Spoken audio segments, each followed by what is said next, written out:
right, so we've got an ideal cold air standard diesel cycle. This is exactly the same problem that we had in class, except we have cold air standard assumptions. So we've got our given, our find, our assumptions, and now we need to go ahead and get our governing equations together. So thermal efficiency, I'm going to wait for T3, but I'm going to go ahead and put the thermal efficiency in terms of Q out and Q in. Q out being between 4 and 1, and QM being between 2 and 3. And of course, I could put those delta U's in terms of CV delta T's and the delta H's in terms of CP delta T's. I could also put this in terms of work net out if I wanted to over QN, but it's just a little bit more complicated than I might want to do, because I do need to take into consideration the boundary work between states 2 and 3. So I could do that if I wanted to, but I'm going to go ahead and stick with that Q in and Q out. And then the mean effective pressure, this is work net out over the maximum volume minus the minimum volume.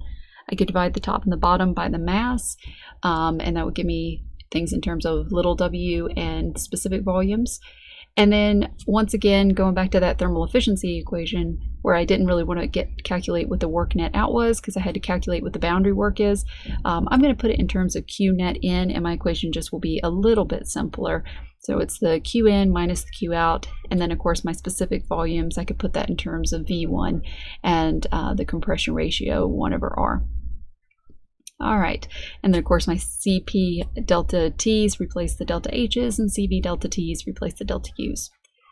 All right, so I've got my governing equations with the exception of T3, and I'm going to go through and just walk through and solve for each one of my states.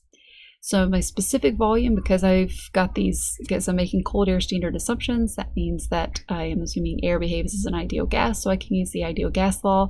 And I just plug the numbers in and I get a specific volume.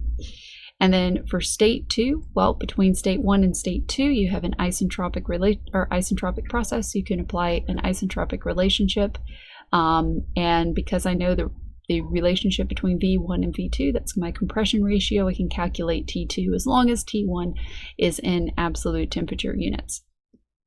And then T3, well, I can't use an isentropic relationship, but I can use my ideal gas law. That's always valid, and I can get rid of those. The R's on either side cancel out, and then the pressures on either side cancel out, because between 2 and 3 that's a constant pressure process, and then I can solve for what T3 is, making sure that of course my temperatures are in absolute temperature units. So that's one of the things I was supposed to find anyway for part A. And then state 4, well, from 3 to 4, you've got an isentropic process. You can apply an isentropic relationship.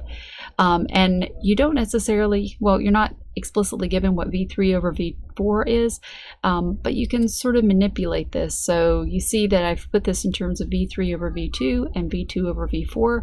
You see I haven't really changed anything because the V2s would cancel out with one another. But this does put things that V3 over V2, that's my cutoff ratio, and then the V2 over V4, well, V4 is equal to V1, so V2 over V4 equals V2 over V1, which is equal to 1 over R. So I'm given the cutoff ratio and the compression ratio, K is equal to 1.4, and then I can get my T4 value. So if I plug everything in, making sure I pay attention to my units and everything, I get my thermal efficiency, my mean effective pressure, and of course my temperature at state 3. All right, well, I hope that was helpful. Thank you for watching.